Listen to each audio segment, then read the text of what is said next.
Hello everyone. ये मैं आज आपको इंडिकेटर के बारे में दिखाती हूँ कि ये इंडिकेटर मुझे कैसे हेल्प करता है कोई भी टारगेट लेने के लिए, कोई भी एसएल लेने के लिए। अब आप क्या देखोगे कि ये जो इंडिकेटर है ना, मैंने आप लोगों को सुबह ये ट्रेड दिया था टेलीग्राम पे। क्या दिया था? पुट साइड दिया था, क्योंकि ये इंडिकेटर क्या दिखा रहा था कि सेल करना है निफ्टी को। तो मैंने इसलिए आप लोगों को पुट साइड ट्रेड दिया। जब तक इस इंडिकेटर मतलब ये इंडिकेटर ये नहीं बोल देता कि यहाँ से ऊपर जाना है, जब तक हम एक लॉजिकली एसेल नहीं लेते। ये इंडिकेटर इतना अच्छा है कि हमें दिन में सिर्फ कम से कम 4 से 5 ट्रेड देगा। 4 से 5 ट्रेड में से एक ही एसएल, एक या लास्ट दो, यानी कि आपके 3 5 में से अगर आप 2 एसएल ले रहे हो तो कम से कम इसके 3 से 4 टारगेट हिट होते हैं इस इंडिकेटर के। इस इंडिकेटर ने यहाँ पे सेल करने के लिए बोला और मैंने यहीं पे एंट्री की थी अपनी पर्सनल ट्रेड की भी। उसमें मैंने सनसेक्स में की थी। सनसेक्स में मुझे 100 पॉइंट मिले हैं। 545 से मैंने एंट्री ली थी और 648 पे मैंने उसको सेल किया। टारगेट मेरा 700 था, लेकिन मुझे थोड़ा ये लगा कि यहाँ पे एक स्पोर्ट बन सकता है मार्केट का, इसलिए मैंने निकल गया और वो 675 तक हमारा 100 पॉइंट दे के ही निकला। तो अब वापस से मार्केट ने इसने क्या बोला कि सेल करो। उसी वक्त मैंने भी आप लोगों के लिए डाला था कि लेवल्स को शिफ्ट करके आप प्रीमियम के लेवल्स देखो। निफ्टी नीचे है, इस लेवल के पास भी नहीं आया, लेकिन प्रीमियम हमारे ज़्यादा डी के होते हैं तो प्रीमियम थोड़ा नीचे आ गया।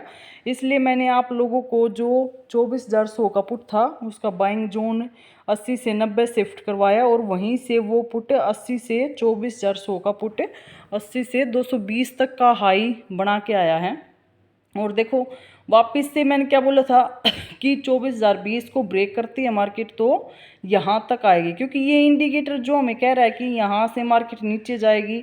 तो और वापस से देखो इंडिकेटर ने बताया कि यहाँ से भी आप इसको सेल कर सकते हो, क्योंकि ये जो लेवल था ना, ये लेवल इसने ब्रेक कर दिया था। इसलिए इंडिकेटर ने बोला कि ये लेवल्स ब्रेक हो चुका है, आप अब सेल कर सकते हो। और सेल करने के बाद देखो कितना टारगेट मिला होगा। तो इंडिकेटर ने अब वापस से यहाँ से क्या बताया, एक बाइंग सिग्नल दिया है इसी कैंडल से। देखो इसी कैंडल से आप लगा के चलोगे तो 920 से निफ्टी कहाँ तक पहुँचा है, 980 तक, यानी कि 60 पॉइंट में अगर आप ये देखोगे कि कॉल कितना टारगेट दिया होगा, कम से कम आपको 30 से 40 पॉइंट ईजिली मिले होंगे जो भी कॉल होगी। मैं इन दामन की कॉल अभी निकाल नहीं पा रही हूँ। जो भी है देखो, जो भी टारगेट दिया अब वापस से ये इसके नीचे क्लोज कर रहा है तो इस पर एक सिग्नल बनने लग जाएगा कि यहाँ से मार्केट को सेल कर दो, क्योंकि ये कैंडल अभी क्लोज नहीं हुई ना। कैंडल अगर क्लोज होती है तो ये सिग्नल वापस से बन जाएगा कि लेवल्स के नीचे। तो देखो यहाँ से मार्केट सिग्नल दे रही है, ये लेवल्स ब्रेक कर रही है, तो क्या करेगी मार्केट वापस से नीचे आने की, यहाँ तक आने की कोशिश करेगी। तो और अगर इसको फेल भी करती है, मान लिया कि इसकी वापस से एक ग्रीन कैंडल बन जाती है, तो मार्केट ऊपर जाने की कोशिश करेगी। बस दो ही रास्ते हैं इस लाइन से, या तो वो ऊपर जाएगी यहाँ तक जो आज का आई है, या फिर इस लाइन से यहाँ से ब्रेक करने के बाद यहाँ नीचे जाएगी। दो ही ऑप्शन है।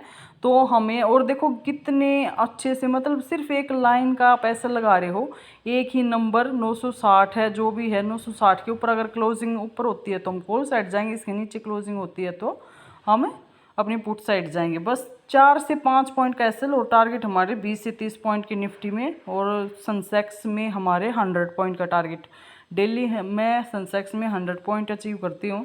तो ये हमारा इंडिकेटर है जो मुझे बहुत ही ज़्यादा हेल्प कर रहा है कि आप क्या कर सकते हो। बाय सिग्नल, सेल सिग्नल, ये अपने आप ही जनरेट करके हमें देगा। तो ये चीज़ें हैं, आप भी इसको ट्राई कर सकते हो इस सिग्नल को।